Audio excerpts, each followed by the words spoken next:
দর্শক সকলকে স্বাগত জানাই ইত্তেফাকের অফিসিয়াল ফেসবুক লাইভে। এই মুহূর্তে আমরা রয়েছি মিরপুর 10 এবং মিরপুর 10 এলাকার যে মোড়টি রয়েছে সেই মোড়ে আমরা দেখতে পাচ্ছি যে অটোরিকশা চালক যারা রয়েছেন তারা কিন্তু রাস্তা অর্থাৎ সড়ক অবরোধ করে রেখেছেন এবং যে কারণে গণপরিবহন কিন্তু সব দিক থেকে চলাচল বন্ধ রয়েছে।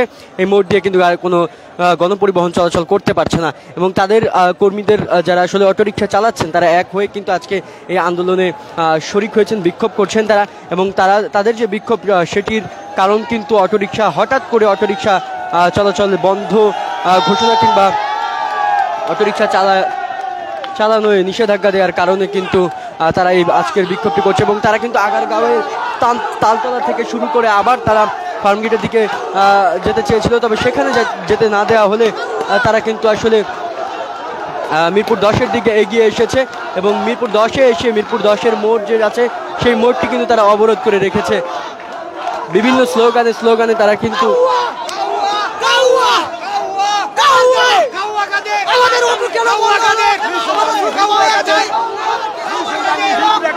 আপনাদের দাবি কি আপনাদের দাবি কি? আমাদের টাইম দেওয়া হোক, আমরা তো রুটের মধ্যে আমরা চিনতে পারি যে আমরা রেন্ট করে গাড়ি কিনছি, হঠাৎ করে যদি গাড়িটা বন্ধ করে দেওয়া হয় আমরা কি করে খাবো?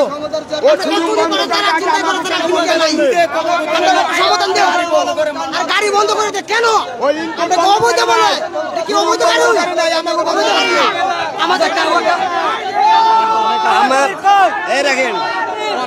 আমার কথা হলো এই যে এত অটো রিক্সা মালামাল এ দেশে আসলো, ওবায়দুল কাদের কি জানতো না যে এগুলা কি কাজে ব্যবহার হবে? তাহলে সে এই পাসগুলি আনা বন্ধ না করে এখন এতগুলো লক্ষ লক্ষ গরিব মানুষের পেটে লাথি যে মারছে কেন? তারা মাদকের চালানা নেই, মাদক বিক্রি করে যে খায় তারে ধরে, কিন্তু মাদকের চালানা ধরে না কেন? হ্যাঁ, তারা এত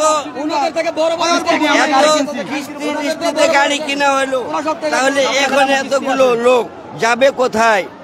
দর্শক শুনছিলেন আসলে যারা অটোরিকশা চালক রয়েছেন তারা কিন্তু প্রতিবাদ করছিলেন এবং তাদের আকুতি মিনতির কথা কিন্তু জানাচ্ছিলেন যে আসলে হঠাৎ করে অটোরিকশা বন্ধ করে দেয় তাদের যে আয়ের উৎস কিংবা আয়ের যে মাধ্যম সেটি কিন্তু বন্ধ হয়ে গেছে এবং সেই কারণেই কিন্তু তারা আসলে দিশাহারা হয়ে পড়েছে। পরিবার সহ তাদের যে খাওয়া দাওয়ার যে বিষয়টা এবং তাদের যে জীবিকা নির্বাহের যে বিষয়টা সেটা আসলে একদম থমকে পড়েছে। সেই কারণেই কিন্তু তারা আসলে বাধ্য হয়ে এখন কিন্তু সড়কে নামতে বাধ্য হয়েছেন এবং একই সঙ্গে তারা আসলে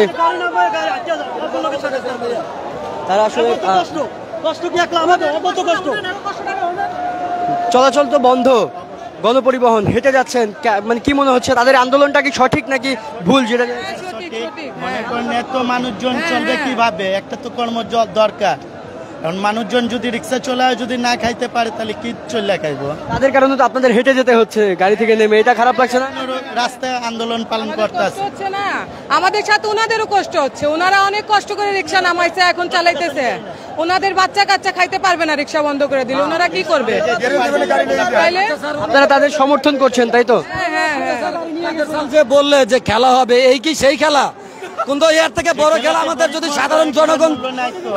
সাধারণ জনগণ যদি খেপে, এই খেলার কোনো শেষ হবে না। খেলা চলছে, চলবে।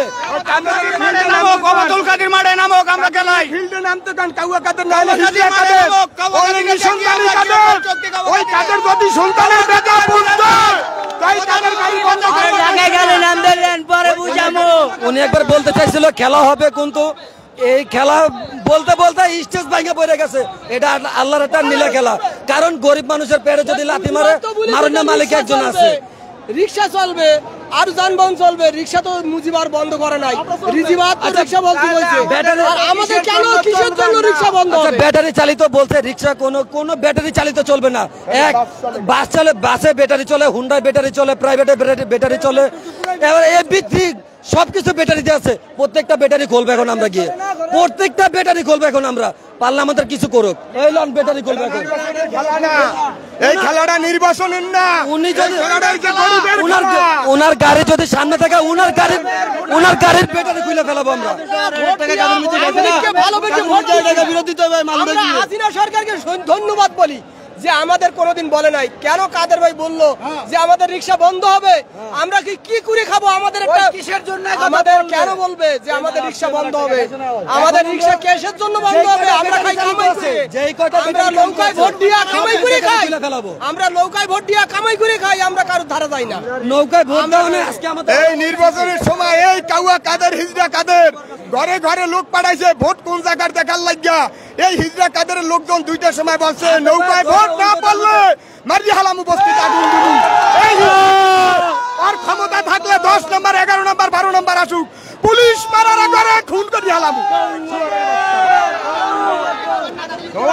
এখন মারার ভাই নাই।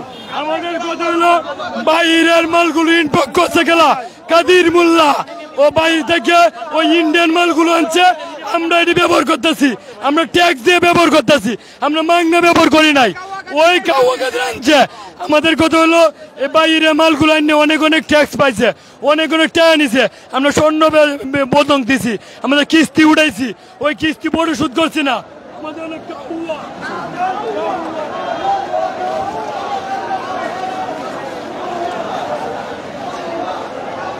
দর্শক আমরা কিন্তু পুলিশের অবস্থানও দেখতে পাচ্ছি এখানে, এবং